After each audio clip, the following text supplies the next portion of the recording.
اعوذ باللہ من الشیطان الرجیم بسم اللہ الرحمن الرحیم ان اللہ و ملائکۃ یصلون علی النبی یا ایھا الذین آمنوا صلوا علیہ وسلموا تسلیما اللہم صل علی محمد و آل محمد بسم اللہ الرحمن الرحیم ایاک نعبد و ایاک نستعین درود پڑھیے محمد آل محمد اللہم صل علی محمد و آل محمد۔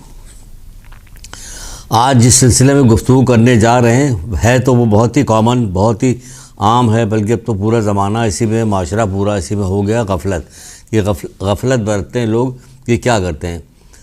اسی طرح ایک واقعہ ملتا، اس سے شاید آپ کی زیادہ سمجھ میں آ جائے کہ بات کیا ہے۔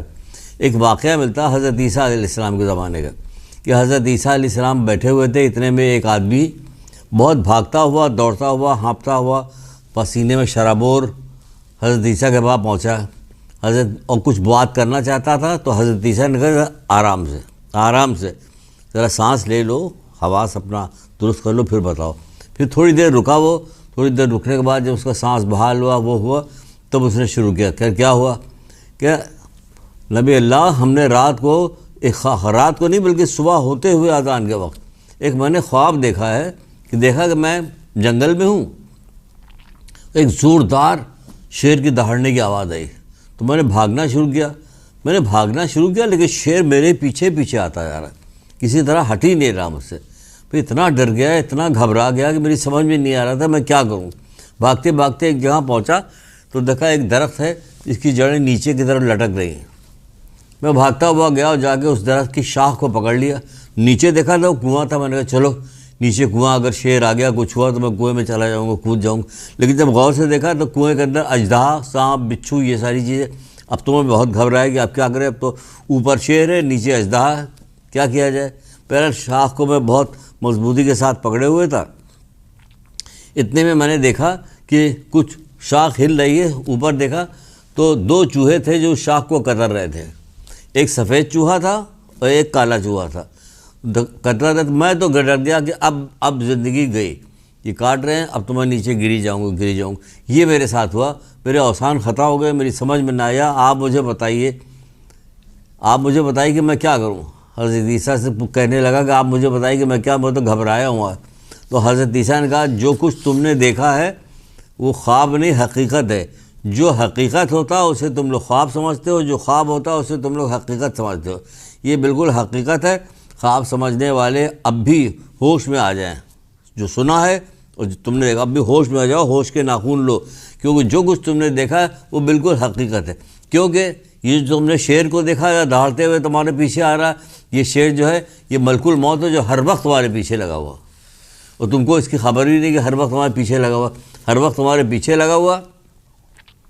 اور تم بھاگتے ہوئے جو شاخ کو پکڑ کے کنویں میں لٹک گئے ہو، تو کنویں میں جو تم دیکھ رہے ہو نا، یہ کنواں نہیں، یہ قبر ہے۔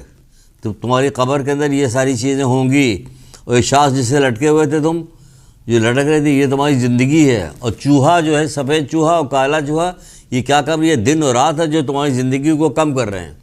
اور تم ہو کے غفلت میں پڑے ہوئے اسی انتظار میں کہ ابھی کچھ کر لیں گے، تبھی کچھ کر لیں گے، ابھی تو بہت دن باقی ہے، یہ ہے وہ ہے۔ یہ سب تو نہیں ہوگا، بہت دن باقی۔ شیطان بیوقوف بناتا ہے کہ بہت دن باقی ہے، ایسا ہوتا نہیں ہے۔ جو وقت ہے، جو وقت ملا ہے، ہر دن اپنا کام کر رہا ہے، تو تم بھی اس دن میں اس کا کام کرو، اس دن کا کام کرو۔ جیسے ایک اور واقعہ ملتا ہے، اس کو تھوڑی سی وضاحت کرنے کے لیے، جو دن ملا ہے آپ کو، اس کو غنیمت جانیے، اس پر مت جائیے کہ یہ جو دن ملا ہوا ہے اب کل کر لیں گے، پرسوں کر لیں گے۔ ابھی کیجیے، آج کیجیے۔ تو کیا واقعہ ملتا، ایک نیک پرہیزگار بندہ عابد تھا بیچارہ، وہ کئی 100 سال سے 200 سال سے عبادت کر رہا تھا اور کہتا بھی تھا کہ پروردگار مجھے ذرا شیطان کو دکھا دے کہ شیطان کیسا ہے، میرے پاس نہیں آتا شیطان۔ ایک دن اچانک شیطان اس کے پاس آ گیا، ایک بوڑھا سا آدمی جھکا ہوا آیا، تو اس عابد نے پوچھا تم کون؟ کہ میں ابلیس ہوں۔ کہ اتنے دن سے تم ہمارے پاس کیوں نہیں آئے، تم ہمیں بہکانے کبھی بھی نہیں آئے؟ کہ نہیں، میں تم نے کئی بار میں نے کوشش کی تمہارے پاس آنے کی، بہکانے کی، لیکن ہر دفعہ تم کو دیکھا کہ تم عبادت میں مصروف ہو، اس قدر عبادت کر رہے ہو، تو میرا کہا تم بہک نہیں سکتے، میرے بہکانے میں بہک نہیں سکتے، اس لیے میں چلا گیا، میں نے تم کو نہیں بہکایا۔ ابھی جو آیا ہوں تمہارے بےحد شوق پہ کہ بھیج دیے. تو اب تم نے اتنی عبادت کی کہ اللہ تعالیٰ نے تمہاری 200 سال عمر بڑھا دیا ہے. اور یہ کہہ کہ غائب ہو گیا وہ. اس نے کہا ہے میری 200 سال عمر بڑھ گئی ہے تو میں ایسا کرتا ہوں کہ 100 سال تک تو میں ذرا دنیا کی لذتوں سے ہم بھی ذرا لطف اندیز ہو لیں, اور پھر اس کے بعد جو 100 سال باقی رہیں گے اس میں ہم اپنی عبادت کر لیں گے. یہی سوچ کے اس نے شروع کر دیا. یعنی شیطان اسے دھوکہ دے گیا, شروع ہو گیا, وہ دنیا میں لگ گیا. 100 سال کے بعد اچانک دیکھا کہ ملک الموت آئے ہوئے. کہنا آپ کیسے؟ کہ میں تمہاری روح قبض کرنے کے لیے آیا ہوں. کہ میری تو 100 سال باقی ہے ابھی. کہ ہاں 100 سال باقی تو تھی, لیکن گناہ کی وجہ سے تمہاری وہ سب ختم ہو گئی, اب تم چلو. اور اس طرح اس کی زندگی کا خاتمہ شیطان نے بیوقوف بنا کے کر دیا. یہی شیطان ہمارے سینوں میں بھی ہے, ہمیں مختلف حوالے سے بیوقوف بناتا ہے. اب کر لیں گے, یہ کر لیں گے, وہ کر لیں گے, صبح کریں گے, شام کو کریں گے, اور وقت گزرتا چلا جاتا, یہاں تک کہ ہمارا وقت قریب آ جاتا کہ اب جانا ہے اس دنیا سے. اور خالی ہاتھ جاتے ہیں جیسے وہ بیچارہ گیا, اسی طرح ہم بھی خالی ہیں. اسی لیے ہمارے ائمہ تارین نے ہر مقام پہ ہر جگہ ہم کو بہت زیادہ تاکید کی ہے. ائمہ تارین کی تاکید کو کون سنتا؟ بھائی آپ سنیے, کون سنے گا؟ آپ بتائیں گے, آپ اتنی محبت کرتے ہیں, مولا سے محبت کرتے ہیں, رسول اللہ سے محبت کرتے ہیں, ہم محمد علیہ محمد سے محبت کرتے, تو انہوں نے جو تاکید کی اس تاکید کو ہمیں ماننا چاہیے. ایک سے ایک حدیثیں بتائی, ایک سے ایک چیزیں بتائی کہ جس سے ہم اپنا محاسبہ کر سکتے ہیں اور سب وہ کر سکتے ہیں. جیسے کہ حضرت علی علیہ السلام فرماتے ہیں, کیا فرماتے ہیں؟ آپ فرماتے ہیں کہ عمر بس گنے چنے سانس ہیں. یہ جو ہماری سانس آ رہی جا رہی, عمر بس گنے چنے سانس ہیں, جن کو ایک محافظ شمار کرنے میں مصروف ہے. شمار کیا جا رہا, گھنٹے تمہاری عمروں کو نگل رہے ہیں اور تیری پوری زندگی بس چند روزہ ہے. یعنی مطلب کیا؟ چند روزہ ہے, کچھ کرو, کچھ کرو, کر لو, جو بتایا گیا کر لو, آخرت کے لیے کام کرو. اسی لیے رسول اللہ نے ابو ذر غفاری کی ایک کتاب ہے, ابو ذر غفاری کی وصیت رسول خدا صلی اللہ علیہ وسلم جی کی, اس وصیت میں ابو ذر کو رسول اللہ نے یہ بھی وصیت کی تھی, اپنے درہم اور دینار کی نسبت اپنی عمر کے بارے میں زیادہ بخیل بنو. یعنی کہ اس کو سوچ سمجھ کے خرچ کرو کہ تم کہاں خرچ کرو, اس میں کہیں بیکار تو نہیں خرچ کرو, ثواب ملے گا کہ ثواب نہیں ملے گا, کوئی بیکار کا فضول کام تو نہیں. تو نیکی کے اندر اس کو خرچ کرو, ادھر ادھر ضائع مت کرو وقت کو, کہ وقت تم ضائع کر رہے ہو. تو یہ ائمہ تارین بے شمار چیز بتائی, کتابیں اس پہ کتنی لکھی گئی, سب بتایا گیا, لیکن ہمیں کچھ کرنے کو تیار ہی نہیں. مثلاً ایک جگہ پہ اور کہا گیا کہ حضرت علیہ السلام فرماتے ہیں عمل کی طرف بڑھو اور موت کے اچانک آ جانے سے ڈرو. عمل کی طرف بڑھو, موت کے اچانک آ جانے سے ڈرو. کیوں ڈرو؟ عمر پلٹنے والی نہیں ہے, پلٹنے والی ہے, جبکہ رزق پلٹنے کی امید ہے, لیکن عمر کے پلٹنے کی کوئی امید نہیں. جو آج کا دن نکل گیا وہ نکل گیا. ایسا نہ ہو کہ کوئی کام آج کا رک گیا ہے اسے پورا کرو, پورا کر ڈالو, کام کو اپنا پورا کرو. طرح طرح سے تو باتیں بتائی ہیں, کوئی چیز چھوڑی نہیں.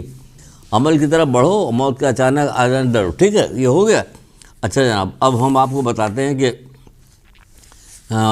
مولا علی ہی کی طرف سے بتا رہے, کہتے رات دن تجھ پر عمل کر رہے ہیں. رات بھی عمل کر رہا, کاٹ رہا کالا چوہا, رات اور دن بھی سفید چوہا بھی کاٹ رہا, وہ عمل کر رہا. تو آپ فرماتے ہیں کہ رات دن تجھ پر عمل کر رہے ہیں, تم بھی رات دن عمل کرو, تم بھی عمل کرتے رہو. وہ تم سے حصہ لے رہے تو تم بھی اپنا حصہ ان سے لو. یعنی نیکی کا حصہ لے, نیکی کرو گے نیکی کا حصہ لو گے, تم حصہ لو. کیونکہ یہی وقت ہے پشیمان ہونے سے پہلے, کہ جب موت آ جائے گی, بالکل موت آگے کھڑا ہوگا تو اس وقت پشیمان ہوگا, تو اس کو کوئی فائدہ نہیں ہوگا, کوئی فائدہ, فضول باتوں میں لگا کے کچھ بھی نہیں ہوگا. بعض روایتوں میں یہ بھی ملتا ہے کہ کہا گیا کہ جب ملک الموت آتا ہے اور ملک الموت آنے کے بعد جو روح قبض کر رہا ہوتا ہے, تو وہ کہتا, بندہ کہتا مجھے تھوڑی سی مہلت دے دو کہ میں کلمہ پڑھ لوں. تو ملک الموت کہتا تم کو ایک لمحے کی فرصت نہیں دے گے, مشرق سے مغرب تب جتنی چیزیں سب مجھے دے دو کہ تب بھی میں تمہیں مہلت دے, کیا کہ تم نے نہ جانے کتنا وقت برباد کیا.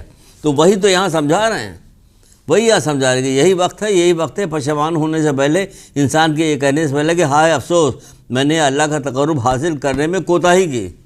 تو کچھ کر لو, پھر اللہ کا تقرب حاصل کرنے میں کوتاہی کی تو کچھ کر لو.